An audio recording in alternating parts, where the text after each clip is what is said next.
ಗೋಲ್ಯಾತನನ್ನು ನೋಡಿ ದೊಡ್ಡ ದೊಡ್ಡ ಪರಾಕ್ರಮಶಾಲಿಗಳೇ ಭಯಪಟ್ಟು ಅಡಗಿಕೊಂಡಿರುವಾಗ ದಾವೀದನಾದರೂ ಸ್ವಲ್ಪವೂ ಕೂಡ ಭಯಪಡದೆ ಧೈರ್ಯವಾಗಿ ಅವನ ಮುಂದೆ ನಿಂತು ಯುದ್ಧವನ್ನ ಮಾಡಿ ಅವನನ್ನು ಕೊಂದು ಜಯವನ್ನು ಕೂಡ ಹೊಂದಿಬಿಟ್ಟನು. ಕಾರಣ ಅವನಲ್ಲಿದ್ದಂಥ ಅಭಿಷೇಕ ಯಾರಲ್ಲಿ ಇರುತ್ತದೋ ಅವರಲ್ಲಿ ಭಯ ಇರುವುದಿಲ್ಲ.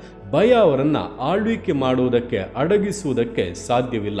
ವಿರೋಧವಾಗಿ ಎಂತಹ ದೊಡ್ಡ ಕಷ್ಟಗಳು ಸಮಸ್ಯೆಗಳೇ ನಿಂತರೂ ಕೂಡ ಅಭಿಷೇಕ ಧೈರ್ಯವನ್ನು ಉಂಟು ಮಾಡಿ ದೇವರಿಂದ ಜಯಗಳನ್ನು ಕೂಡ ಅನುಗ್ರಹಿಸುವಂಥದ್ದಾಗಿದೆ. ಆದ್ದರಿಂದ ಒಂದು ವೇಳೆ ನೀವು ಭಯದಲ್ಲಿ ಕಳವಳದಲ್ಲಿ ಜೀವಿಸುತ್ತಾ ಇರುವುದಾದರೆ ಈ ದಿವಸ ಅಭಿಷೇಕಕ್ಕೋಸ್ಕರ ಪ್ರಾರ್ಥಿಸಿ ಅಭಿಷೇಕದಲ್ಲಿ ನೆಲೆಗೊಂಡವರಾಗಿ ಜೀವಿಸಿ ವಿರೋಧವಾಗಿ ನಿಂತಹ ಕಾರ್ಯಗಳು ನಿಮ್ಮ ಮುಂದೆ ಅಡಗಿ ಬೀಳುವುದನ್ನು ನೀವು ಪೂರ್ಣವಾಗಿ ಜಯಶಾಲಿಗಳಾಗುವುದನ್ನು ನಿಶ್ಚಯವಾಗಿ ಕಾಣುತ್ತೀರಾ.